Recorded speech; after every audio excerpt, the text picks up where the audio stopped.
All right. We shall start shortly. Are all the participants here registered, safe, and sound?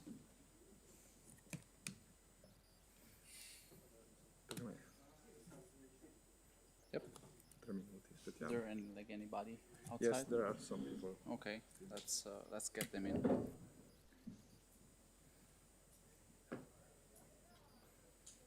Promoters, you may want to catch the participants that are still outside and grab them and get them in.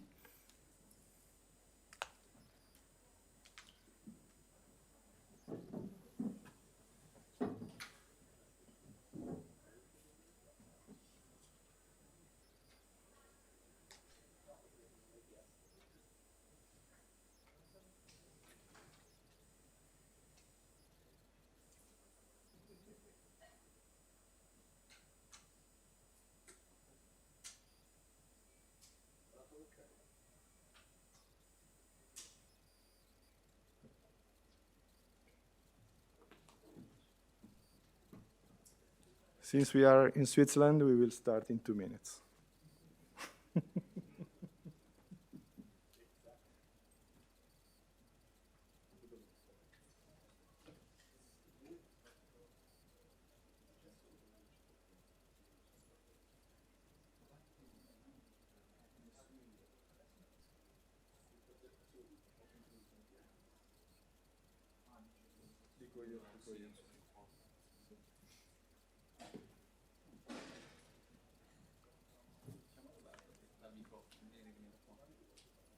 E dov'è Roberto? Roberto? Puoi venire sul palco? Grazie.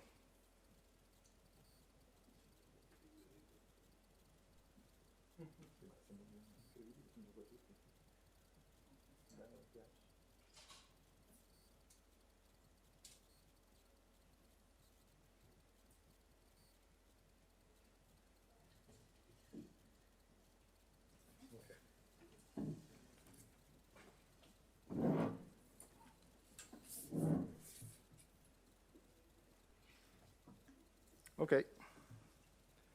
So, first of all, thanks a lot to all the participants and to the sponsor, of course, for your support. I'm Mauro Prevostini. I'm the program manager of the Faculty of Informatics here in this university. And I'm also, just for this event, the COVID responsible. So I can tell you that if you want, here inside there is, let's say, it's some sort of COVID-free room. So if you like not to wear the mask, you can. You're allowed to do that. Be aware, if you want to wear it, feel free to wear it, no problem. Be aware that outside of this room is some sort of mixed zone, and it's mandatory, the mask is mandatory, okay? Okay, so having said that, thanks a lot again to all of you, and thanks for being here. It's really a pleasure to host this event for the first time, so we just invented that, and we are really, really happy to be here.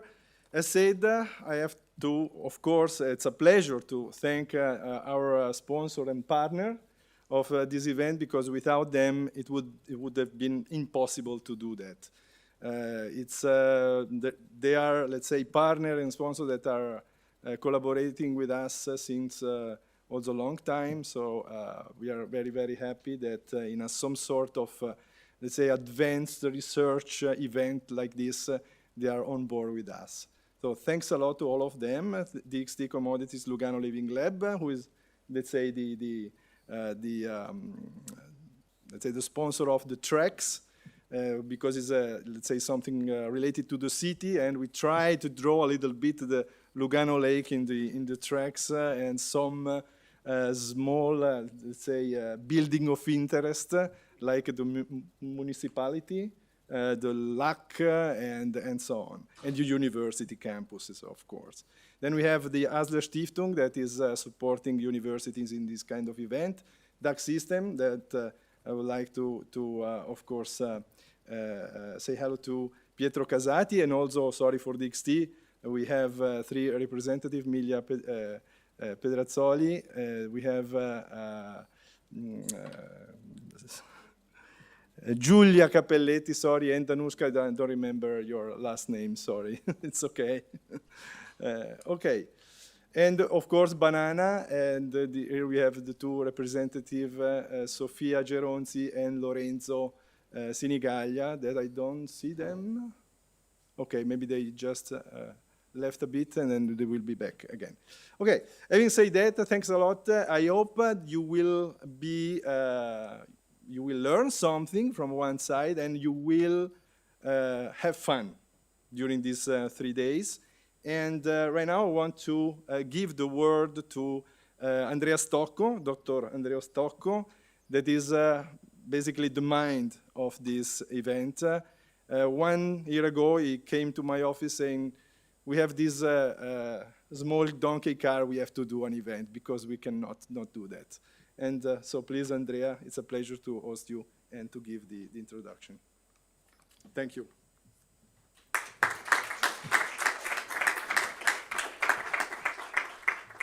All right, I'm gonna go mask off. Feels a little bit weird. Thank you, Mauro, for the introduction. Thank you, everybody, to be here. So I wanted to start the introduction of the, let's say, the opening of the events by telling you a little how we did come up with that. And I guess the first slide for this is this one, which is really meaningful. This is Brian there. Was at the time was a master student in our group, and he was doing the master thesis, and he was sufficiently crazy to join me in this project, because so far our research group was testing autonomous vehicles on a simulator environment, but we wanted to push it forward, and we found this framework, this architecture on which you could actually mount the actual deep neural network, and we wanted to try it out. But I warned him. I told him, well, Brian, this kind of thesis, I would say, is as double as the amount and workload as any other thesis that I could propose you. Do you still want to do it? And he said, yes. So this is the very first, let's say, cornerstone of Formula Uzi, because the second main pillar was the unboxing. When we did the unboxing of the donkey car, we got excited and we say, okay, this is something extremely cool, and we have to share it with everybody, with our students. Because if there is one way to let's say, teach and learn artificial intelligence, which is all about like fitting distributions and testing and then crazy hyperparameters, like you want to do it in an environment which is fun. And we believe this is the correct environment to do that.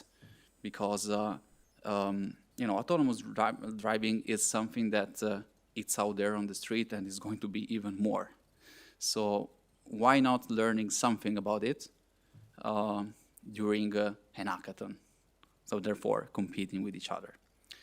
But there has been problems, and the problems, the biggest problem is the COVID, the pandemic. So these events, as Mauro anticipated, started 1 year ago in November, and there have been troubles.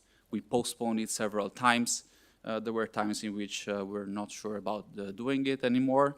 There were times in which we thought we should switch it to a virtual event. But come on, we are all sick of doing virtual events, conference or lectures or whatever. So we pushed it because we wanted to do it in presence. So the first big thank is to you, who believed like in us and in these events. We wanted to do it in presence, and we want to thank you for being here. The second big thank is to this beautiful organization team, where like involved hours and nights, especially during these last times, into the organization of these events. 1 year, but we are here, we did it. please join me in an applause for us all.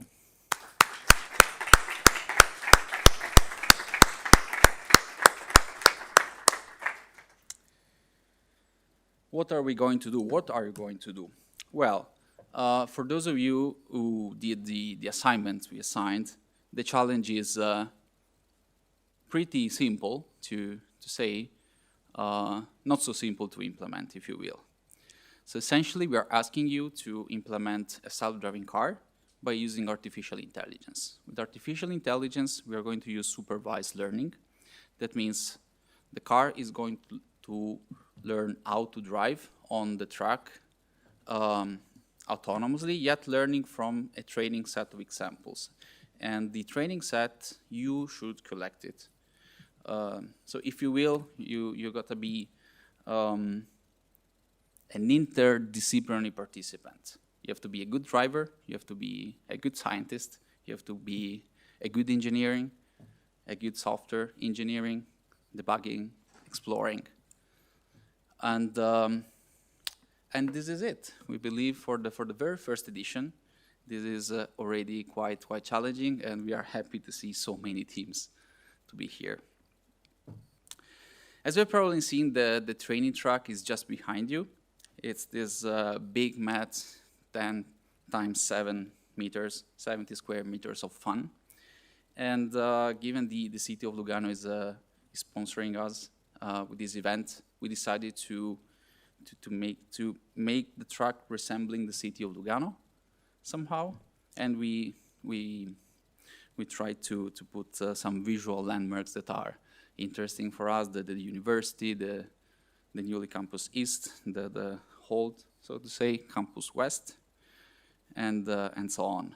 So let's try to stay on track and not fall into the lake, even if there are not going to be consequences, at least here. But in the full machine learning, let's say, spirit, this is only the training track, and the testing track is going to be revealed sometime during the competition. It's going to be going to have essentially analogous features as the training track, so don't be scared. Yet be prepared to try to implement something that has a sufficient degree of generalizability. Still one more information about the training track. There's a particular hackathon, actually, if you will, because we have a shared resource, which is the track, and you are 8-9 teams. So the way we want to manage, let's see how it works, is to have slots of 10 teams of time, 10 minutes, sorry, in which 1 up to 2, maybe 3 teams can stay on the track concurrently and gather the training data. Of course, try to behave and not collide with each other. I know you will be tempted to, because I would, but this is not the way to win the competition. To eliminate, let's say, sort of a Squid Game-like manner the other competitors, but we want to play safe. And as I said, this is only for tonight and for tomorrow.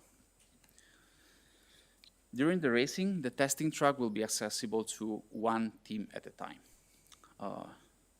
There are essentially slots of 5 minutes each, starting 9 up to 12. This means essentially having 3 heats for each team. Little bit more about the program.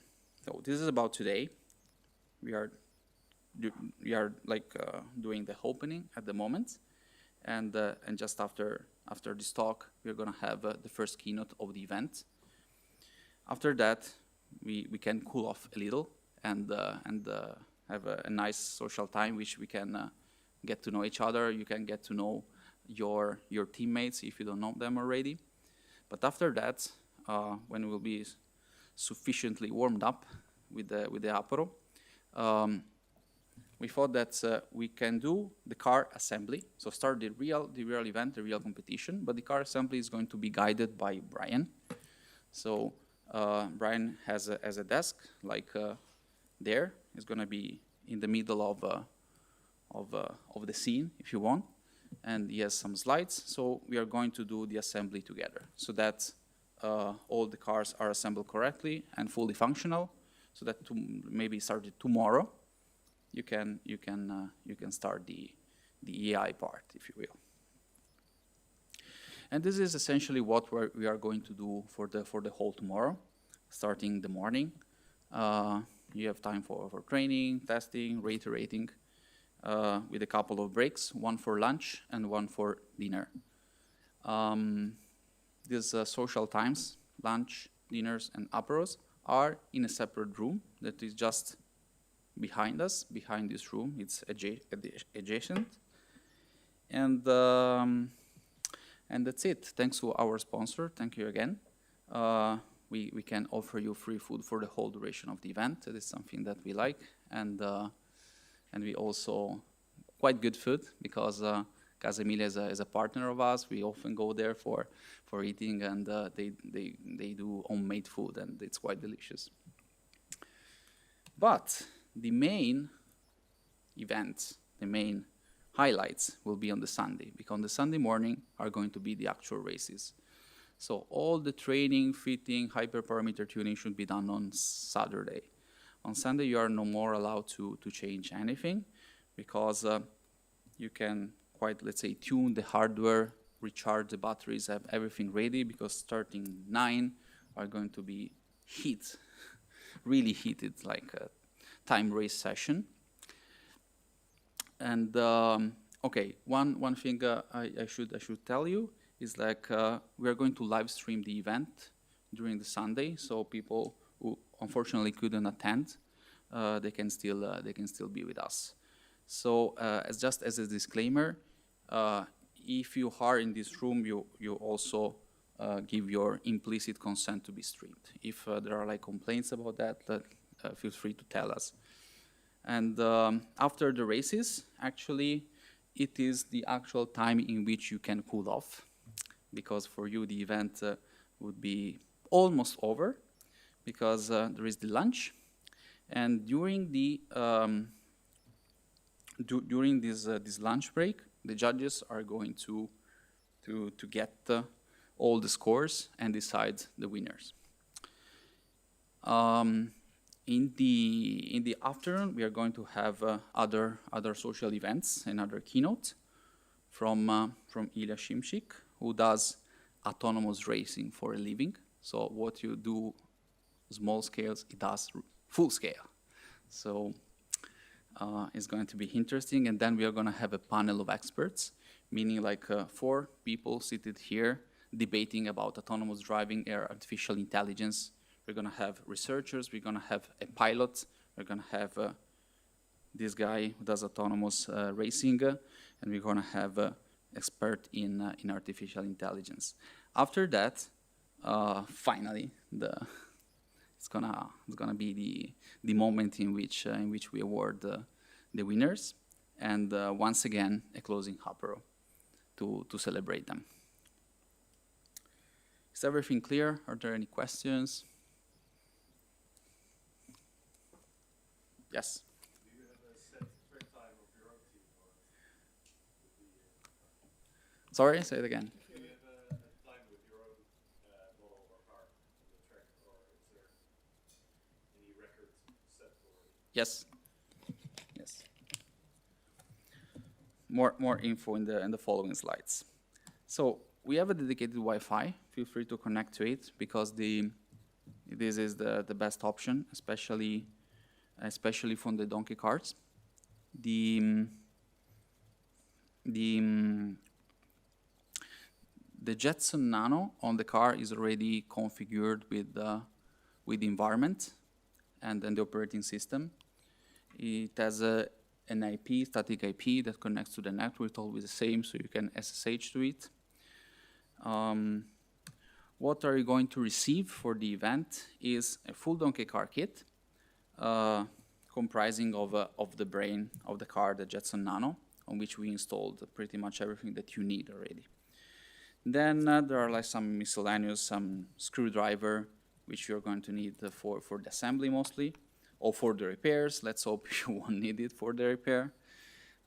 We also provide a UI monitor, a keyboard and mouse that you can connect to the Jetson Nano itself. And a set of batteries that are going to be useful for comprehensive testing, because the default batteries of the donkey car is rather small in capacity. So we provided you with something way bigger, and so that you can have more time. Whenever a battery discharges, you can give it to us. We are going to give you a recharged line, fully recharged one, and we are going to take care of recharging them. The pit stop area for this kind of task is going to be there in that angle, so feel free to interact with us also, if you have, especially if you have hardware problems. Rules. Okay, there aren't many, but they are pretty important. So first of all, the competition is at the software level. So you are all given with the same hardware. Under no circumstances you can modify it. But what you can do at the software level is pretty much unlimited. So capturing data, Go, transfer learning modes, other than, I don't know, different code augmentation strategies that you like, and then stuff like that. With the only obligation that the solution must be a deep neural network that does supervised learning, so no reinforcement learning. Sorry, Arshad, for that. I know you're a great expert, but you're going to be an advantage for you. So the solution would be a deep neural network. The Donkey framework already comprises a number of them, which sort of work for the task at hand, but it's not meant that they are the best architecture. So in the literature online available on GitHub, there are like many that can be very interesting to be applied. We did it already on our research. Let's see if we find them, and if you can use them to race. Data and models should be delivered to us at the end of a competition. We're going to give you instruction for that, but just like for you to know that all the software artifacts should be returned, as well as the hardware artifacts, unless you really want it, and we can, I guess we can sell it to you if you want at a competitive price. But the red part behind me is the most important time, if you will. So please, please, please do not walk with your shoes on the track, because we just made it printed for you. And it's pretty sensible to footprints and so on. So please, you can walk on it shoeless. So also take into account, I shouldn't say that, but I'm too tempted, so I will. Like, please, wash your feet, check your socks for holes that always happen, no matter how careful you are. But I just found one today, so I was a bit embarrassed. Okay, about the competition still. We decided to keep it simple, yet there are a number of, the whole scoring sounds a bit complex, but it is really not.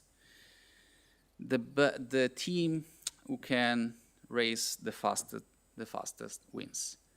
But you cannot go anywhere on the track. The car should stay on track. As I said, you have 3 heats during the Sunday, in which you can try different model configurations or different model architectures. It's not said that you have to fine-tune that one model. You can as well try different models or different configurations. And there's going to be a member of the jury who is going to judge live about the validity of the lap. And I'm going to tell you next what validity means. As I said, we try to also, in terms of the scoring, we try to make it as objective as possible, especially not involving us in the organization team. That's why we got a jury. But especially the lap time, which is the main metric that is going to be important for selecting the winner, is going to be measured automatically through a time-in-lap system. Whereas the validity, which is pretty hard, is going to be measured by a jury. The ranking of the team is simply is simply based on your best lap, fastest valid laps. In case of crash or hardware malfunctions, you have the time to try to fix it, but you know, no more time will be given the strict time limits that we are imposed. So let's try to be considerate with the hardware we gave you. In case of any dispute or the judges are anyway the final decision maker, this is just like a bit of a recap, because we are all here together and you have my attention, but all these rules, even like in a more detailed manner, are on the website. And I think we are also giving to you like a sheet, so you have it handy. About the lap validity, this is quite simple.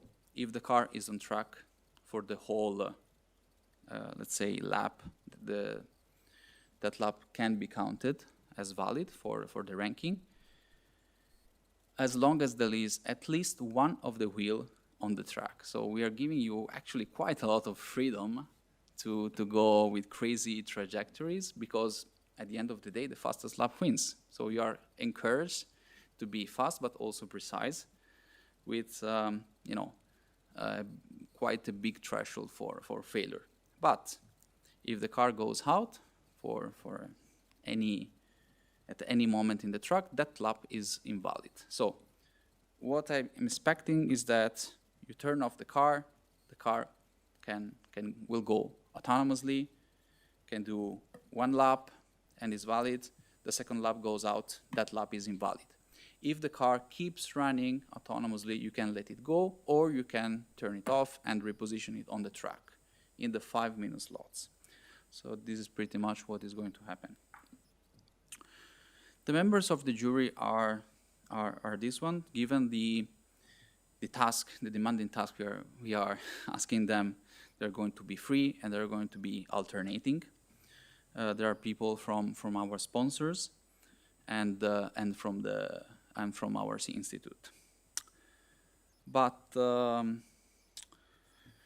keynotes, we're gonna have 2 fantastic keynotes. I mean, really, I'm quite emotional at the moment, because the way we imagined at the very beginning is that us of the organization team plus the participant in a room having some sort of fun, and then thanks to our sponsors, the event escalated to something that was unimaginable at the moment. So we have the pleasure to have 2 fantastic keynotes who do autonomous driving for a living, and it's going to be interesting to hear their stories and their experience.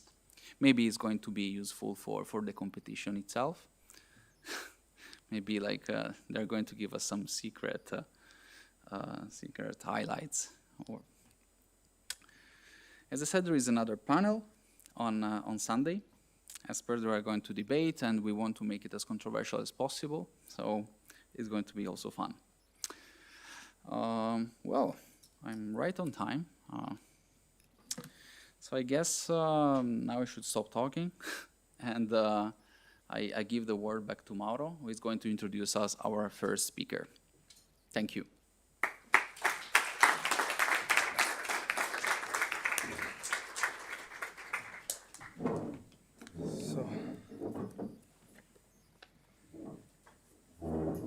So it's a pleasure for me to introduce Dr. Christian Eggenberger. It is here, as you can see. He's a CTO of Technology Support Service of IBM for Switzerland, Germany, and Austria. And he has a master in arts of University of St. Gallen. So, and then his passion for technology drove him to be a technology scout for IBM, in particular for automatic driving car and automated valet parking. That is the topic of his speech. So please, Christian, the stage is yours. I guess we have to switch the computer. Yes. Okay, so. Can I? Sure.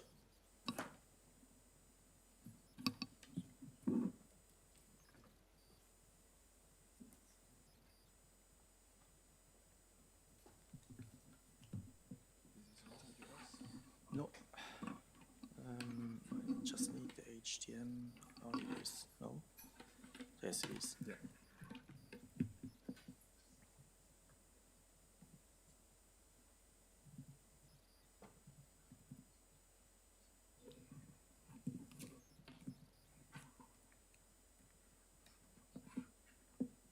Oh, there's another one.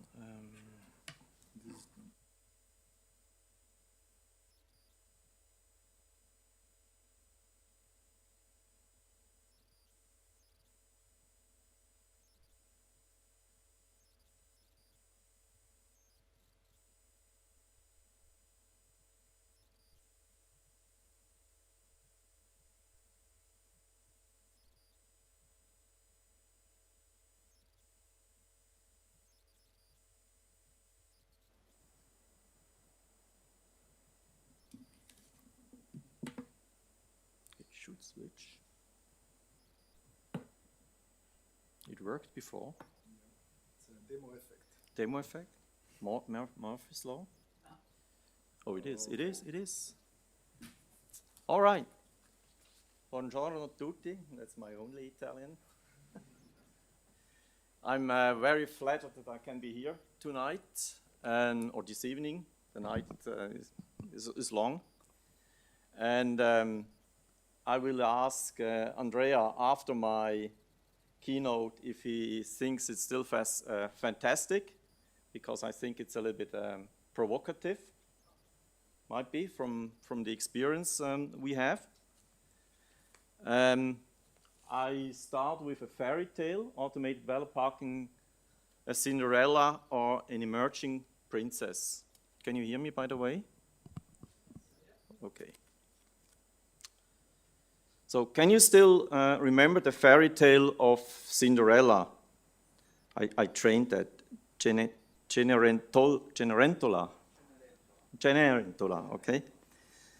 Cinderella is a pretty orphan, but is badly dressed and abused as a maid by her stepmother and two half-sisters. The terminally ill king organizes a ball to finally find a wife for his son, the prince and successor. A very good mother, I think in Italian is fata, organizes a carriage, servants, and a beautiful dress so that Cinderella can attend. In a nutshell, the two fall in love, marry after quite a bit of intrigue. She becomes a princess, and if they have not died, they still are living happily as king and queen. And now, you may ask, what does this fairy tale have to do with the Formula USI 2021 hackathon? During my speech, this should gradually become clear to you. The Formula Hackathon of the Università della Svizzera Italiana has, and I hope we agree on this, an intersection with autonomous or self-driving vehicles. This category is what the VDA, Verband der Automobilindustrie, or in English, Automotive Industry Association, calls Automated Valet Parking Type 1, or AVP-1 for short. A misleading name for self-driving vehicles, I know, but that's how it was defined. If there is an AVP1, then there must be an AVP2. Indeed, there is. Here, the term automated valet parking at least partially matches the desired functionality. Yes, and it's, so I have to do it manually, I guess. Oh, here.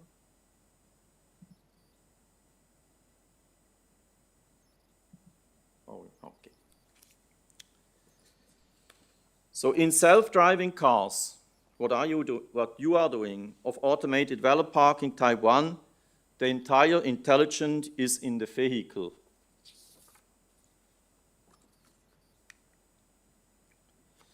Whereas with AVP2, the intelligence is the central part of an infrastructure-based solution. So you see it's outside with the cameras communicating with the car. At the heart of AVP2's infrastructure architecture is a rack with one or more server units running the AI-based solution from our partner, Copernicus Automotive. The rack must be on-premise due to minimum required runtimes. The pre-trained deep learning solution knows the route the vehicle is planned to drive through.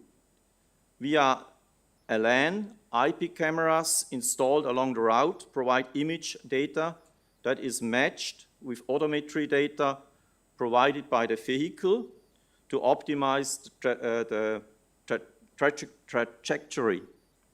Thereby, the communication between the vehicle and the central solution is wireless. An electronic control unit, below here, you can see it. I don't know if this is working here. No, it's not working. Continuously receives start, stop, acceleration, and direction commands from the central software.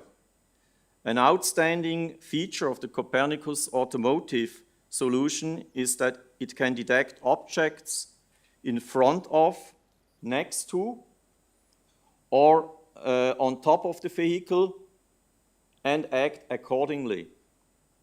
This means if there is a forgotten object on the roof, like a key or a smartphone, it will not start. If there is an object crossing the lane, it will stop.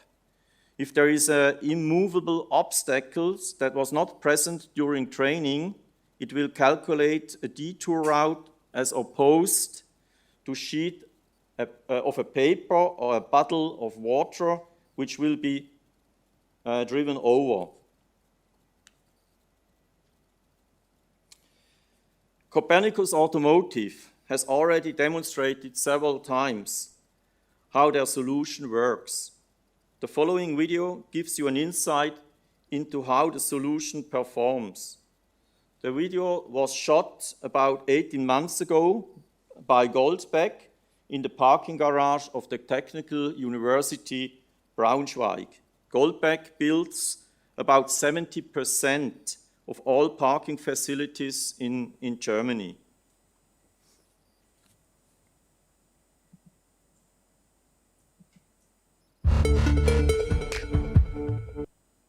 I want to have no sound so I can talk. Notice how the AI solution detects the vehicle. Oh, it stops. How come? I need somebody from the technique. Can I show this somehow? Or I have to switch?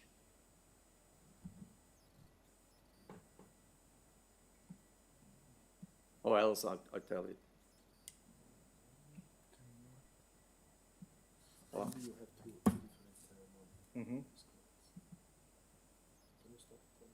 Yeah.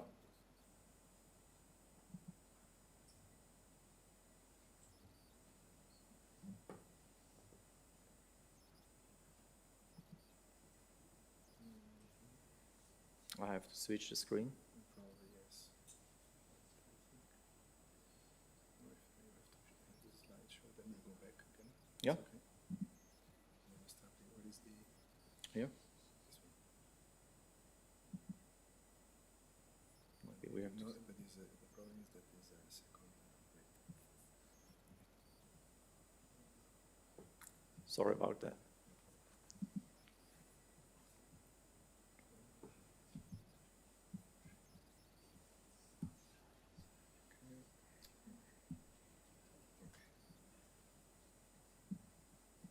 We have to bring it to the other monitor, which is up, probably, right?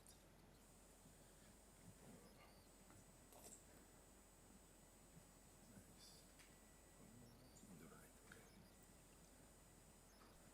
E dobbiamo portare questo qui sul trascinale. Ah, ecco. Ok. Oh, I see. Yeah. Super. Oh, excellent. Thanks a lot. You're welcome. You have to start looking there. Right? Yeah. Might be at the beginning. You just click there. Yeah. And then play. And then play. All right, thanks. Luckily, I'm not part of the teams. So what you see is the Technical University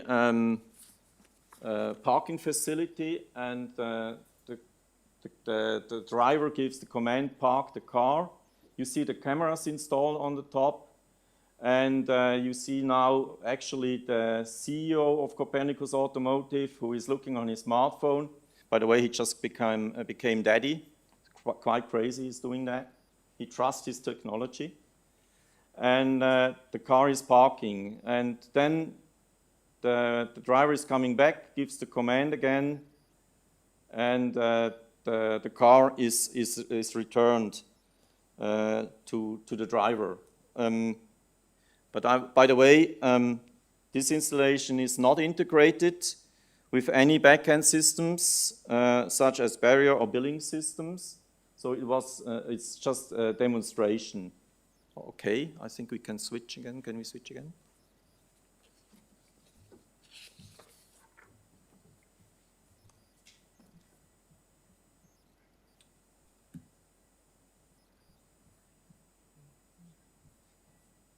I think. I think there. Yeah, I think I just have to go. Okay. Oh, excellent. Thanks a lot. So now some futurists and experts in the field of autonomous driving have expressed the view that AVP1, that's what you are doing, can also be used for parking and much more besides. AVP2 is therefore already obsolete before it is even launched on the market. A slow seller that should be dumped, or rather a Cinderella that deserves a double look. As you can imagine, I'm eager to introduce you the potentials of AVP2 and will mention not only the strengths but also the challenges. So I guess you are familiar with this classification. First, let's start with a market assessment.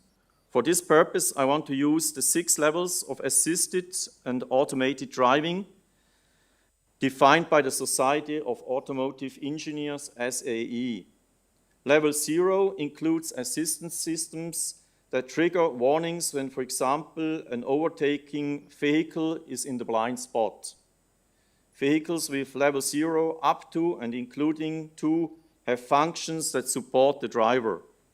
The driver's full attention is expected, as you can see on the icons, and the driver controls the car with both hands, at least he should.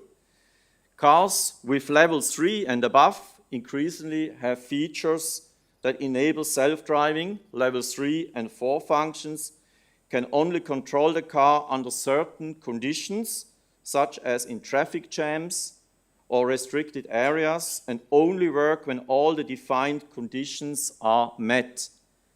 In the top class, level 5, you can recover or educate yourself, you can also sleep, and the car will drive autonomously even in storms and rains.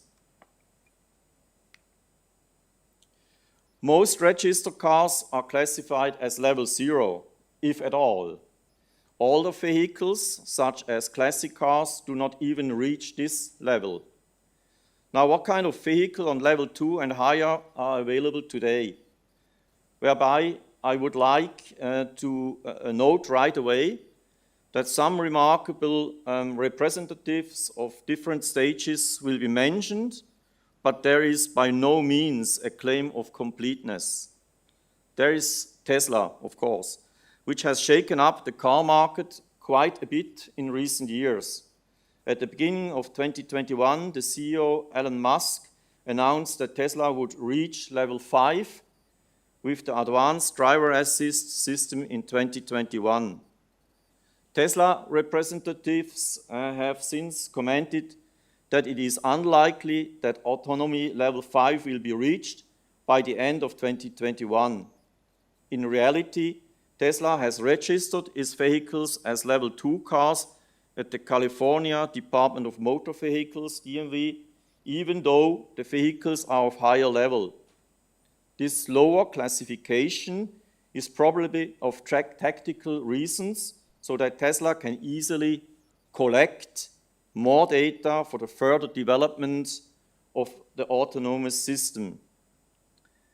Since March 2021, Honda has become the first automaker to sell a car with certified Level 3 self-driving technology in Japan. This means that the traffic jam pilot can control the vehicle even when it is stuck in a traffic jam on an expressway. The Level 3 Honda Legion sedan will be limited to 100 vehicles and cost to the equivalent of about 90,000 Swiss francs. The Alphabet subsidiary, Waymo, recently opened its robotaxi service to the wider audience in San Francisco, following a suburb of Phoenix. Whereas in the California metropolis, a safety driver must be on board. And this, although Waymo has already driven more than 32 million kilometers on public roads, although a LiDAR sensor on the roof provides a 3D image of the vehicle's surroundings, 4 other LiDAR sensors detect nearby objects, 29 additional built-in cameras provide other important details such as pedestrians and stop signs more than 500 meters away. And last but not least, 6 radar sensors measure the speed of an object to help the LiDAR sensors and cameras accurately interpret the environment even in rain, fog, and snow. Where does the Copernicus automotive solution belongs?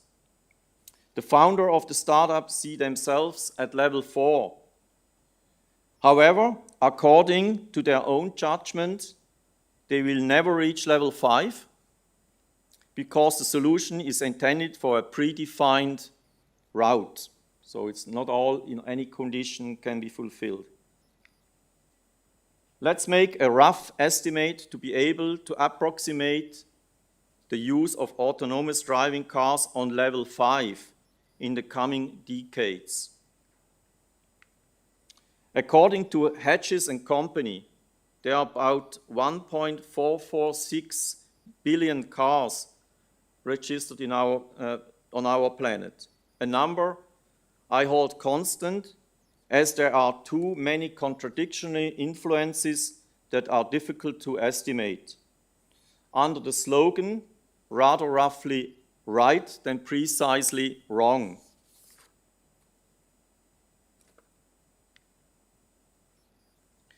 The technical effort and safety regulations Waymo must deal with already foreshadow what is likely to mean for the timeline of bringing level 5 autonomous vehicles to market.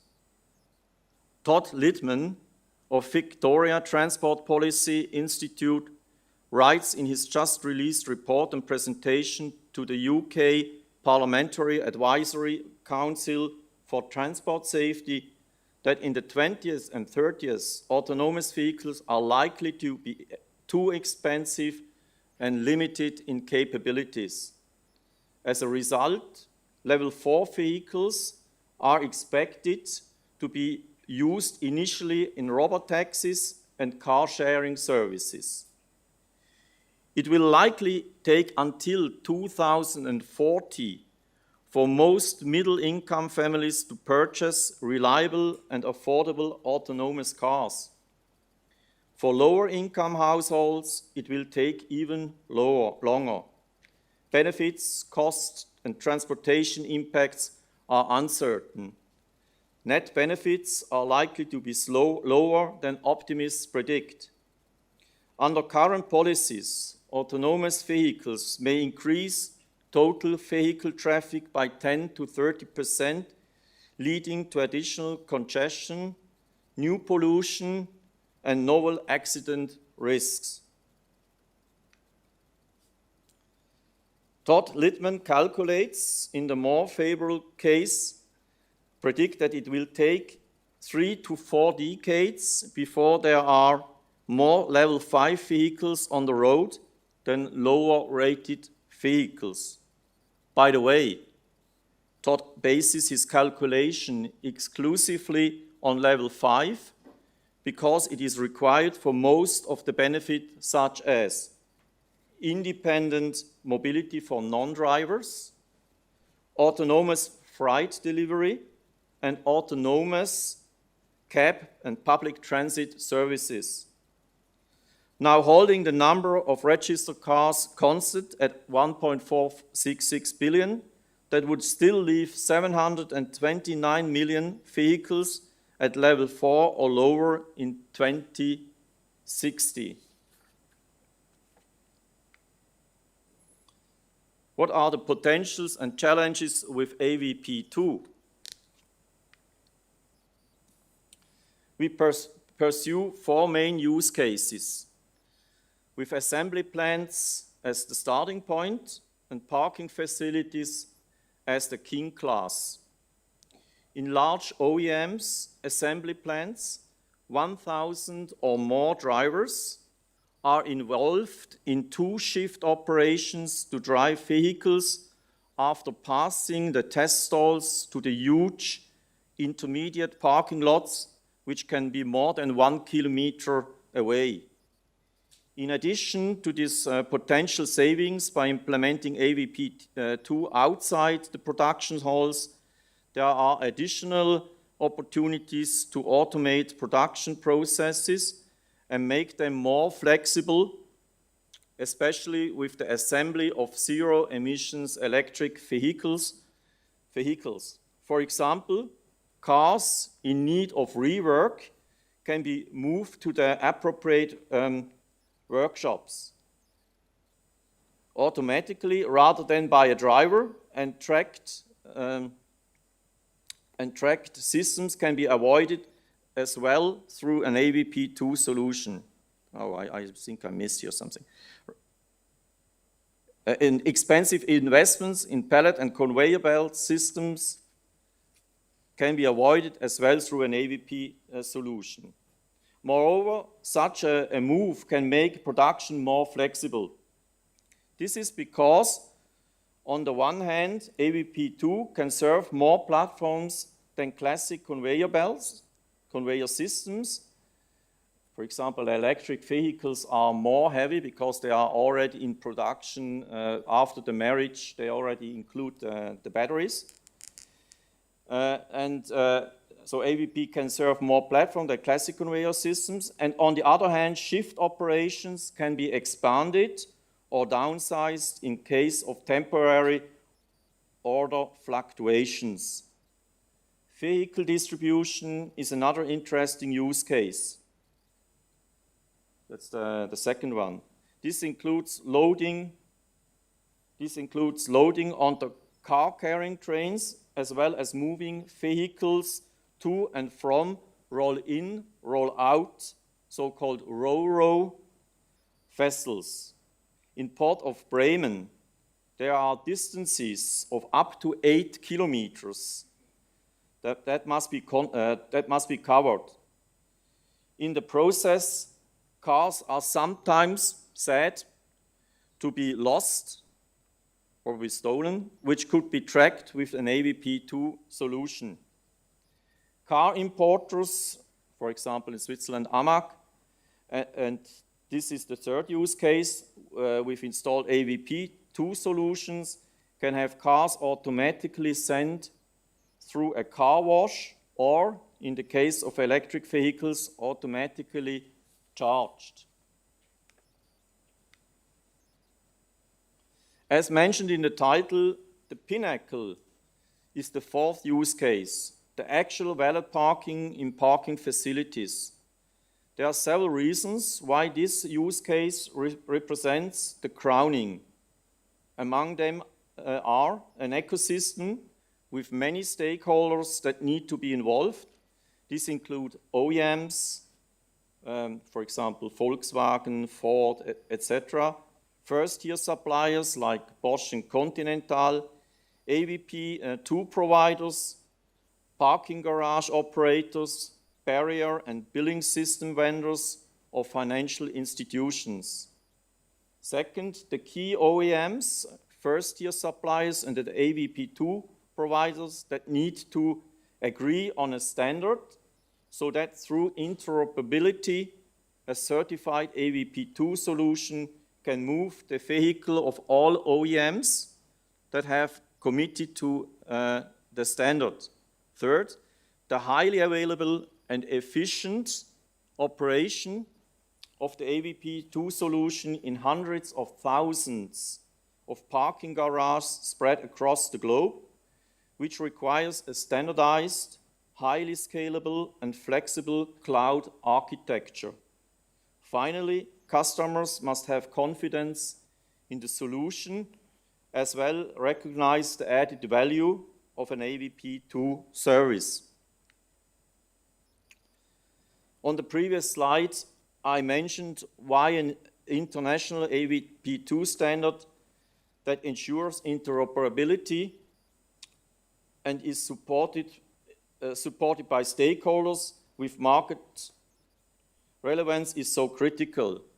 The good news is that at IAA, this is the International Automotive Exhibition, which just was in September in Munich 2021, under the umbrella of the VDA, the interoperability of AVP2 between OEMs, solution providers, and Tier 1s was successfully demonstrated for the upcoming ISO 23374 release. In addition to interoperability, the ISO norm will also include functions that enable the reliable detection of hidden objects, something which is more difficult to do with AVP1. Let me very briefly elaborate on the point why the operation of AVP2 solutions in large number of parking garages, as well as obviously in the other use cases distributed across all continents, is of high importance. In the purple area, you can see in a simplified way the process of a car owner who stands in front of the parking garage, what you have seen actually in the video, digitally gives the order to park his car automatically. On his return, the car is automatically unparked and the fee for the service is charged. Enterprise-ready solutions must be doubly efficient. On the one hand, the latency to brake the vehicle with a command must not exceed 0.2 seconds. This requires an infrastructure that runs on site. On the other hand, high availability must be ensured cost-effectively and should therefore be as centralized as possible. This includes predictive maintenance for hardware and software, as well as the centralized deployment of security bundles or software upgrades. To achieve scaling effects, services shall also be offered from a cloud environment wherever possible. This can be financial services, weather information to prevent critical situations, outdoor, like hailstorms, or AI-based services, for example, to optimize the utilization of parking spaces.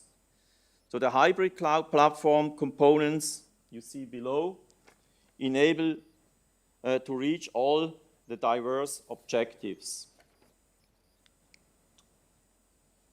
The signs are promising that the ISO norm will be released and that large international parking facility operators such as APCOA will implement an AVP2 solution in their parking garages.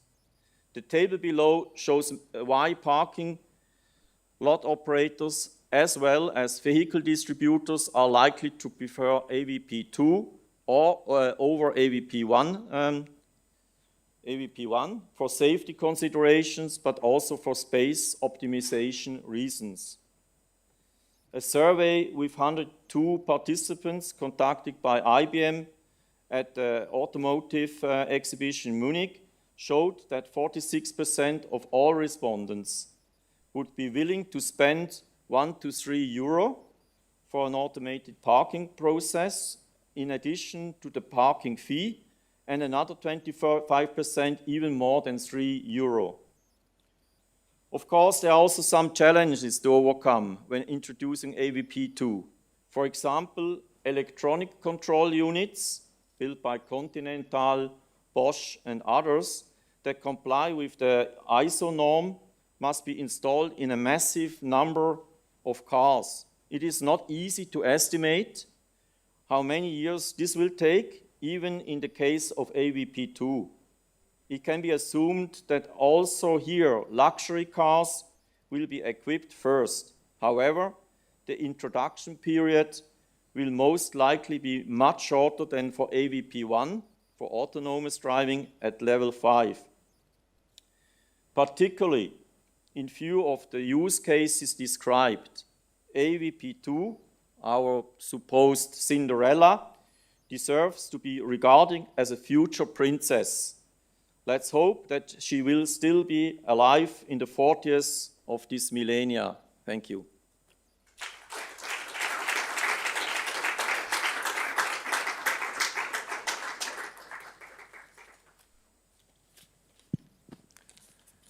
Thank you, Christian, for your nice speech. Are there any questions? Yes, Andrea. Should I give you my microphone? Okay, you have it. I guess I'm gonna start since I'm holding the mic.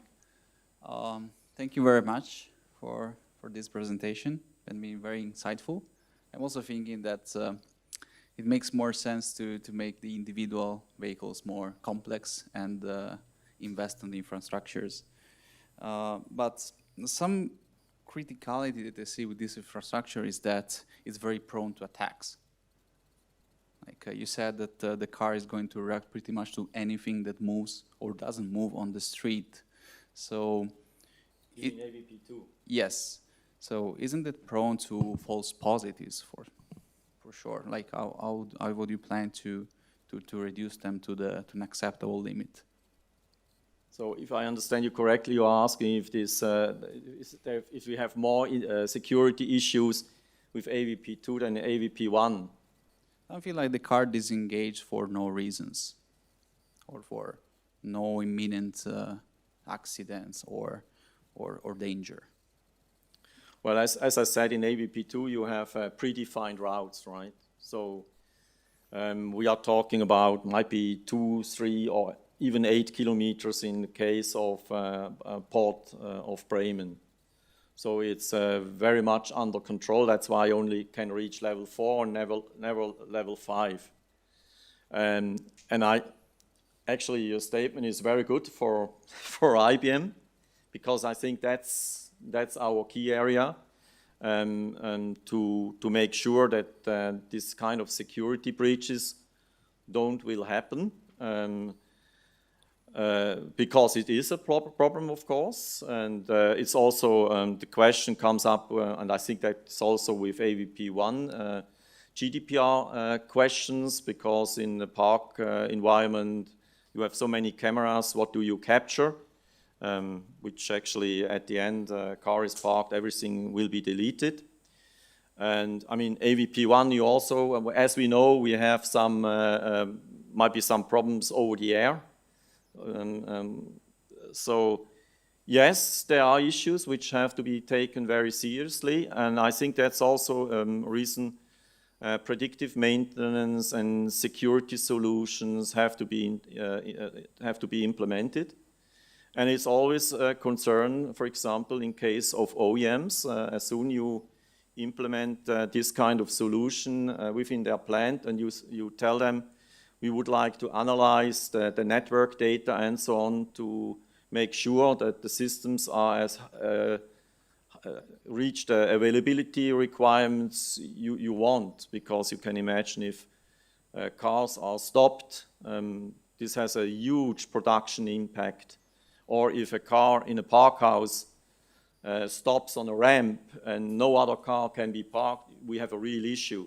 But I think, you can tell me better, but I think this kind of problems we can also have with AVP1 cars. Yeah, absolutely. And the other curiosity of mine is more philosophical one, if you will. Do you think that people are ready for this kind of technologies? There is this analogy with the elevators that at the very beginning there was this manual operator who must actually shut it on, and there was this weekend in which there was this strike, and people started to use elevators without the manual operator, but they were really scared to do that because it was the technology that was unknown. So do you think the same will happen with self-driving cars, and how long it's going to take before people trust them? Well, it's a very difficult question to answer, and that actually was the purpose of this survey. We had to limit the survey, unfortunately, due to budget constraints, because I wanted to do originally a conjoint analysis. I don't know if you're familiar with that.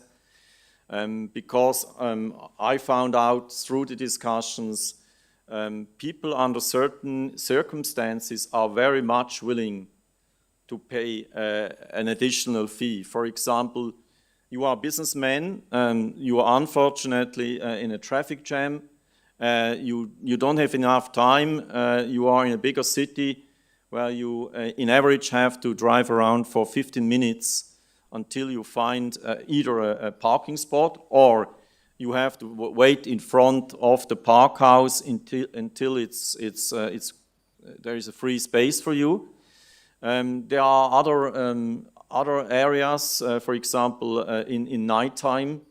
For example, women don't like to, or not only women, I think men too, but we recognize in particular women don't like to park the car in a park house, which might be kind of dark. Or I just have been in Spain vacation, and I recognized in the bigger cities the park houses are extremely narrow. It's extremely narrow and very steep ramps. I would love to have this kind of solutions. You could implement this in this kind of parking lots. And the second thing, which you see, no, you don't see it anymore, for the park facility operators, they can optimize this space. They can even park cars behind each other. If they have an artificial intelligence solution to shuffle the cars, you know when somebody is coming back in advance, you don't need any drivers. I mean, why is valet parking, for example, in the States so popular, and in Europe, at least I think in whole Europe, not?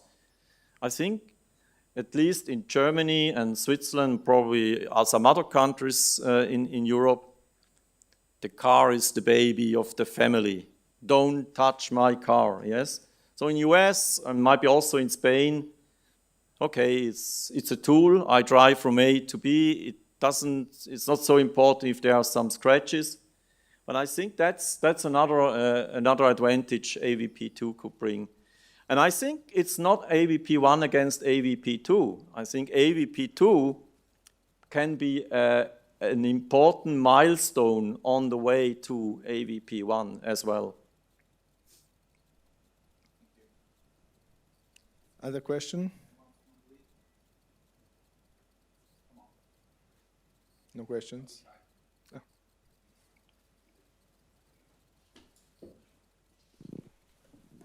Yeah, you just talked. Sorry. Okay. You just talked about the cybersecurity of APV2.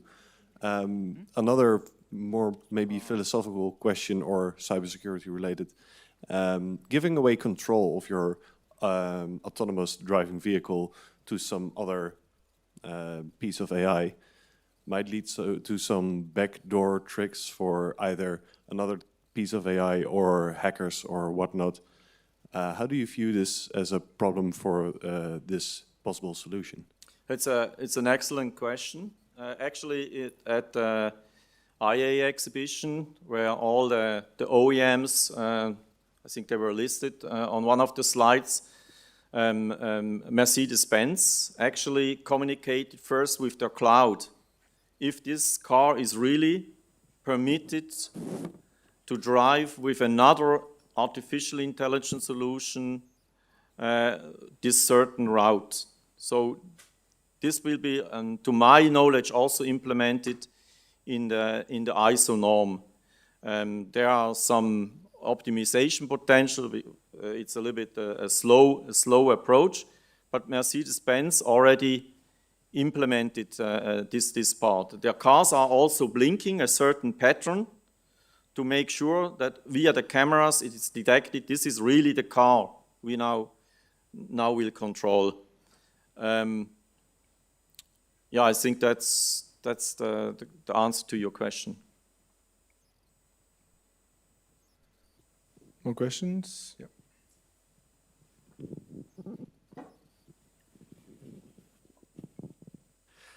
I wanted to ask if the technology will lead the laws in the various nations of the world, or if the lawmakers will impact somehow, and how you think it will happen.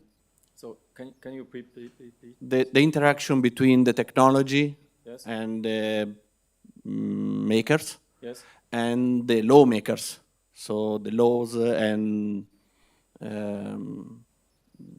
deniability or the limit they can put. What do you understand under no makers? Lawmakers, parliament, laws, I don't know, the speed limit, for example, in some streets. So Italy has 120, 130, here in Switzerland is 120. Oh, you mean the speed? Yes. For example, yeah, Yes. the speed, but also Regulations, the regulations rules. in general, yeah. This is also an excellent question. Actually, Copernicus Automotive started with a total other approach at the beginning. Originally, they want to use traditional cars, implement a little piece of hardware in the car and make it autonomous. That was around 5 or 6 years ago. It was kind of naive because they recognize, oh, this will become, first of all, very expensive, as we saw with Waymo, with the many cameras it needs and other sensors. And also, they recognized the laws, the regulation is not ready. Since, I think, January 1st this year, in Switzerland, it is allowed to park cars automatically in a parking garage. But these are more or less outside of the public area, right? That's actually why we also started with assembly plants, because this is on private grounds. Like you too, yeah? Something happens, there's no policeman who says you damaged something. So jurisdiction is also lagging very much behind, and each country is different, yeah. And also I have to say regarding speed, for example, these cars, as you saw, I think actually the video was even speeded a little bit. They can drive up to 30 kilometers, and it needs probably 4 or 5 kilometers in a park garage. And they are improving it over and over again over the time, right? Thank you for the question. So one last question. Anybody? Okay, so everybody, okay, yep.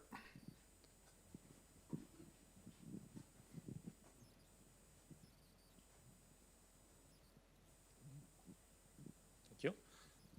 Have you done a cost-benefit analysis of how much it costs to install the rack in the parking place compared to just having some valets doing it for you? Your question is if we have done any business case regarding installation compared between AVP2 and AVP1? No, compared with the AVP2 and the traditional method. And additional? The traditional method, so somebody parking for you. Yeah.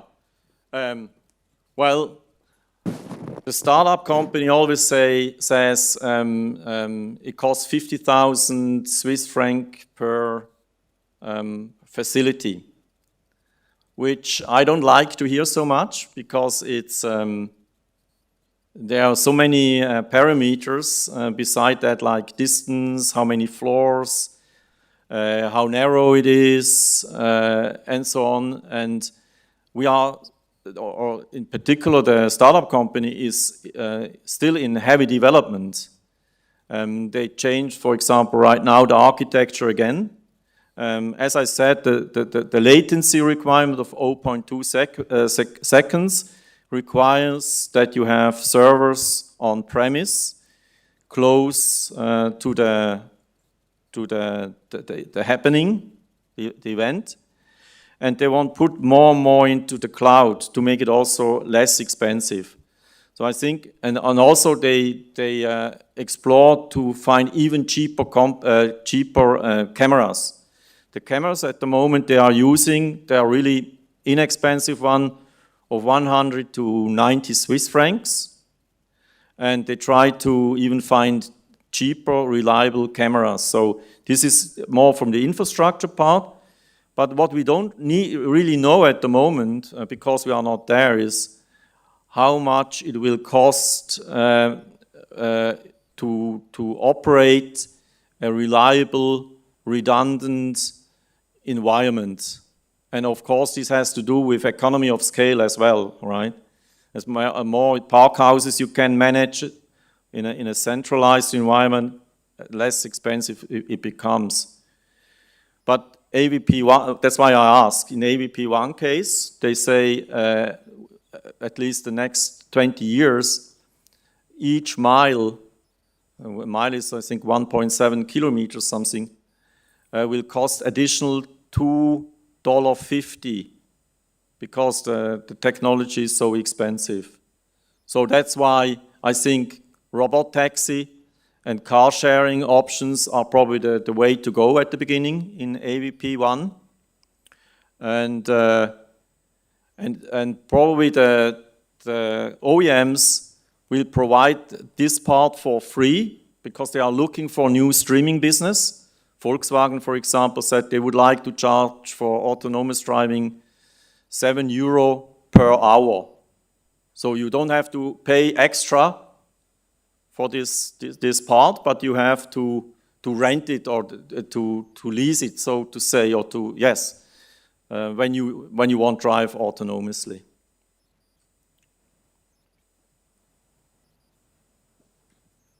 Okay. So I want just to say something on my side, that I hope that one day, maybe in 100 years, there will be some people thinking about this early 2000s, saying those crazy guys, they were going into the street by driving by themselves. They were really crazy.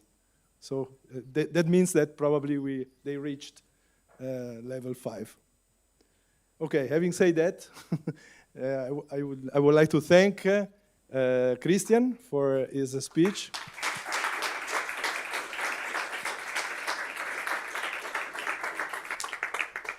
And now you are all invited for the apero. They told me to just exit from where you entered, go to the, let's say you go out and you just turn right immediately and then enter the main door just for today for this apero because it's something a little bit very nice. Okay, see you later over there.